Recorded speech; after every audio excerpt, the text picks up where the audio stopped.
जब भी हमारे साथ कभी भी गलत होता है और हमारे अधिकारों का हनन किया जाता है, हमारे राइट्स को हमें नहीं दिया जाता, तो हम अपने अधिकारों को प्राप्त करने के लिए हम न्यायालय में जाते हैं, कोर्ट में जाते हैं। और दोस्तों, जज साहब वहां पर हमारे दलीलों को सुनते हैं, हम अपने वकील के माध्यम से अपनी बातों को कहते हैं, और जब भी हमारे साथ कुछ गलत होता है तो हम कोर्ट के माध्यम से उन चीजों को सही करते हैं और अपने हक को प्राप्त करते हैं। बहुत सारे युवा ऐसे हैं जो कहीं ना कहीं इस सर्विस में जाना चाहते हैं ताकि वह भी किसी को शोषित, वंचित और दबे हुए लोगों को न्याय दिला पाए, इसके लिए वह जज बनना चाहते हैं। तो आज हम बात करने वाले हैं कि आप एक जज कैसे बने, क्या आपके पास क्वालिफिकेशन होनी चाहिए, कौन सी एज लिमिट आपके पास होनी चाहिए,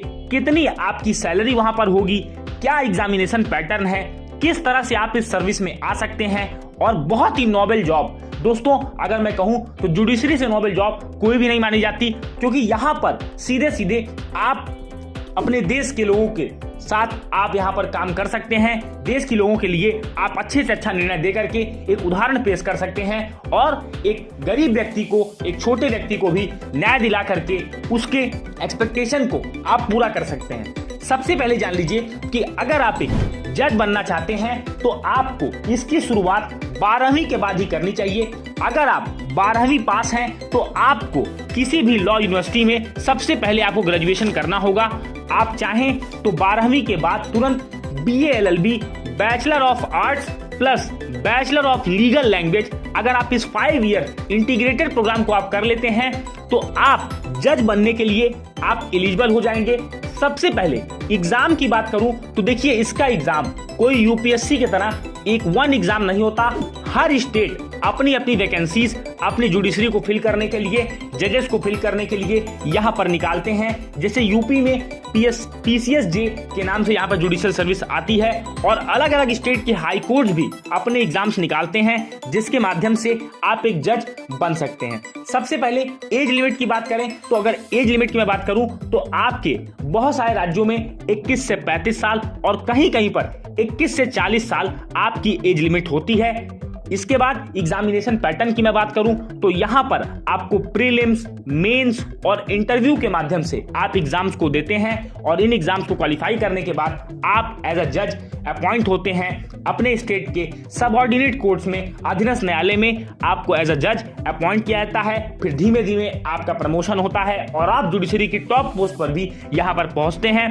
अगर मैं बात करूं कि आप अच्छी जगह से आप LLB करना चाहते हैं, BLLB करना चाहते हैं, तो आपको इसके लिए common law admission test exam देना होगा, जो कि एक एंट्रेंस एग्जाम है ऑब्जेक्टिव टाइप का, जिसमें आप किसी भी लॉ यूनिवर्सिटी में आप इंडिया, ऑल इंडिया आप पढ़ सकते हैं, जिसमें रीजनिंग, मैथ्स, लॉ और इंग्लिश के क्वेश्चंस आपसे पूछे जाते हैं। 2 घंटे का ये ऑब्जेक्टिव टाइप पेपर होता है। इस एग्जाम को आप क्वालिफाई करते हैं तो आप इसके बाद किसी भी लॉ यूनिवर्सिटी में आप BLLB कर सकते हैं 12वीं के बाद। अगर आपने ग्रेजुएशन कर लिया है तो आप 3 साल का भी LLB कोर्स यहां पर कर सकते हैं। आपको मैं बता दूं, इस एग्जाम को देने के लिए आपके पास 12वीं पास आप किसी भी स्ट्रीम से होंगे, आपके पास 50% मार्क्स होगा तो आप क्लैट एग्जाम को यहां पर दे सकते हैं।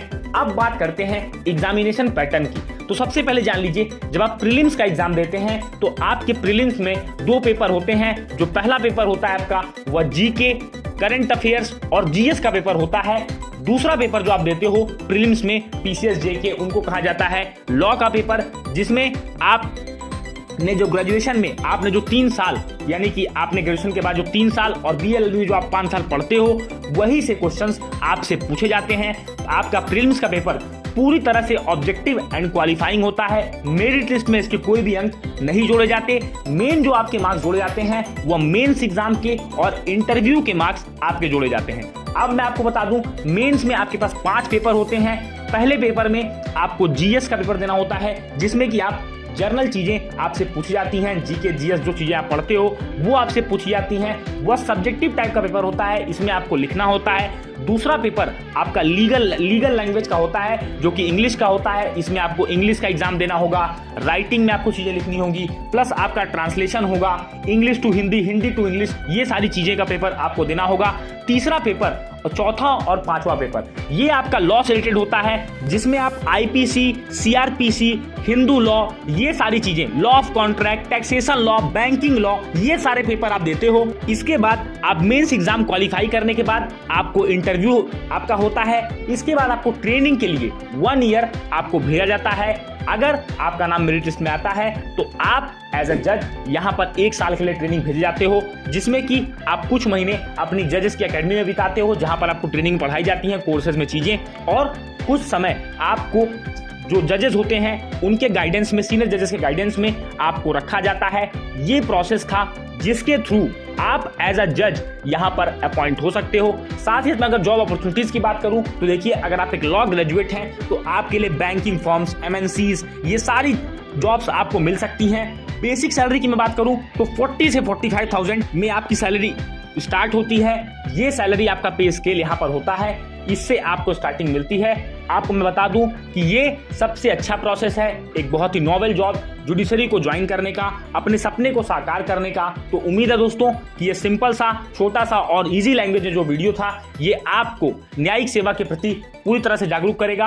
आप जुडिशल सर्विस को कैसे ज्वाइन करें, ये सारी बातें मैंने आपको इस वीडियो में बताई हैं। तो आप अपने हर उस दोस्त में, हर उस फ्रेंड में शेयर कीजिए जिसे जुडिशल सर्विस में जाना है, जो आ करके यहाँ पर अपने भारत माता की सेवा करना चाहता है। मिलेंगे अपने अगले वीडियो में, तब तक के लिए जय हिंद, वंदे मातरम।